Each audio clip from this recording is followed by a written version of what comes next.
Students, आज वाला जो टॉपिक है वो छोटे मार्क में पूछ सकते हैं कि गैलीलियन का जो ट्रांसफॉर्मेशन है उसको न्यूटन रिलेटिविटी में कैसे उसको यूज़ करते हैं, है ना। वो इन्वेरिएंस ऑफ न्यूटन्स लॉ जिसे कहते हैं, तो वो छोटे से टॉपिक में ये मार्क में पूछ सकते हैं। सो इसे हम देखेंगे। न्यूटन रिलेटिविटी के बारे में पहले हम जान लेते हैं क्या होता है। तो जितने भी फंडामेंटल लॉ, बेसिक लॉ जो होते हैं, है ना, फिजिक्स की थ्योरी में क्या रहते हैं, वो इन्वेरिएंट रहते हैं। अभी हमने देख लिया है इस वाली क्लासेस में। मोमेंटम इन्वेरिएंट है ना, फोर्स है, पोजीशन है, डिस्प्लेसमेंट है, सी सारी चीज़ें क्या है, इनर्शियल फ्रेम में इन्वेरिएंट है। अगर इनमें एक एक्सपेरिमेंट अगर आप करोगे इनर्शियल फ्रेम में, है ना, अगर कोई भी फ्रेम कांस्टेंट वेलोसिटी के साथ मूव कर रहा है तो वो वही रिजल्ट देगा जो स्टेशनरी रेफरेंस फ्रेम दे रहा है। तो इससे क्या है ना, ये हमने अभी तक देखा। तो इससे जो तो इससे क्या होगा, जो पार्टिकल की एब्सोल्यूट यानी जो उसकी सही वेलोसिटी है, एब्सोल्यूट वेलोसिटी है पार्टिकल की, वो मुश्किल हो जाती है मालूम करना, क्योंकि हर एक चीज़ के लिए सेम है। अगर कांस्टेंट वेलोसिटी v से फ्रेम मूव कर रहा है तब भी उसकी उतनी है ना, और जो स्टेशनरी की है। सो इसके लिए हम क्या कर सकते हैं। So it is impossible to find the absolute velocity of the particle in an inertial frame, but by comparing the velocities in two inertial reference frames the relativity of the particle can be determine. लेकिन हम क्या कर सकते हैं, दोनों velocities जो अलग अलग रेफरेंस फ्रेम्स हैं उनकी दोनों वेलोसिटीज को कंपेयर करके जो पार्टिकल की रिलेटिव वेलोसिटी है ना, उससे जो जुड़ी हुई वेलोसिटी है पार्टिकल की, वो हम मालूम कर सकते हैं।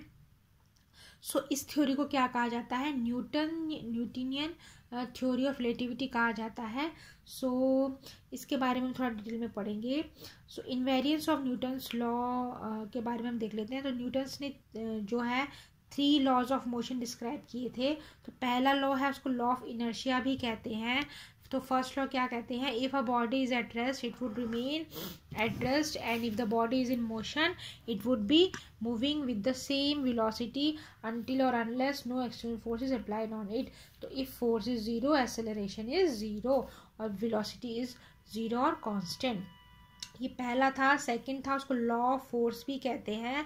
लॉ ऑफ फोर्स तो ये है ना, शॉर्ट क्वेश्चन में पूछ सकते हैं बच्चों ये न्यूटन्स के लॉज। तो rate of change of momentum of a body is directly proportional to the force applied on it and in the direction of the force. So F is equal to D P by D T is equal to M D V by D T is equal to M A, यानी force is F is equal to M A. जो force होता है external force, वो किसके बराबर होता है, mass into acceleration के बराबर होता है, जिसको लॉ ऑफ फोर्स भी कहा जाता है। Second law.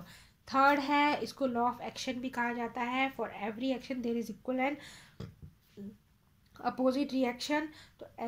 तो फोर्स अगर है ना, F12 दो बॉडी के बीच का जो फोर्स है, फर्स्ट बॉडी सेकंड बॉडी पे लगा रही है, तो F12 है, तो वो किसके बराबर होगा, माइनस F21। मतलब जो सेकंड बॉडी है वो फर्स्ट बॉडी पे जो लगा रही है ना, उसके मैग्नीट्यूड के बराबर होगा, लेकिन अपोजिट डायरेक्शन में होगा, तो माइनस साइन लिया है। सो इसमें F12 is equal to -2 minus F21। So every action there is equal and opposite reaction. So ये है जो न्यूटन्स लॉज ऑफ मोशन है, न्यूटन के नियम हैं जो डिस्क्राइब करते 3 लॉज हैं, तो वो भी गैलीलियन ट्रांसफॉर्मेशन में इन्वेरिएंट हैं।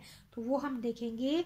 If a force F is acting on A particle, एक पार्टिकल एफ है, उस पर फोर्स लग रहा है ना, एक स्टेशनरी रेफरेंस फ्रेम में है, तो ये फोर्स इक्वल होगा, बराबर होगा, अगर वही पार्टिकल को दूसरे रेफरेंस फ्रेम में फोर्स लग रहा है, जिसको हम एफ प्राइम से बताएंगे। तो दोनों फोर्स रेफरेंस फ्रेम्स के पार्टिकल में बराबर होंगे और इनका जो मैग्नीट्यूड होगा वो भी बराबर होगा। अगर है ना, अगर एक जो फ्रेम है वो वेलोसिटी v से विथ रिस्पेक्ट टू दूसरे फ्रेम से वेलोसिटी v से घूम रहा है, सो दोनों के फोर्स होंगे वो बराबर होंगे और इनका जो मोमेंटम होगा वो भी बराबर ही होगा। So D P by D T is equal to D P by D T. So इसे क्या कहा जाता है, इन्वेरिएंस नेचर ऑफ है ना न्यूटन्स का कहा जाता है। तो ये मोमेंटम बराबर है तो उसको न्यूटन सेकंड लॉ का इन्वेरियंस नेचर कहा जाता है। ये छोटे मार्क में पूछ सकते हैं। सो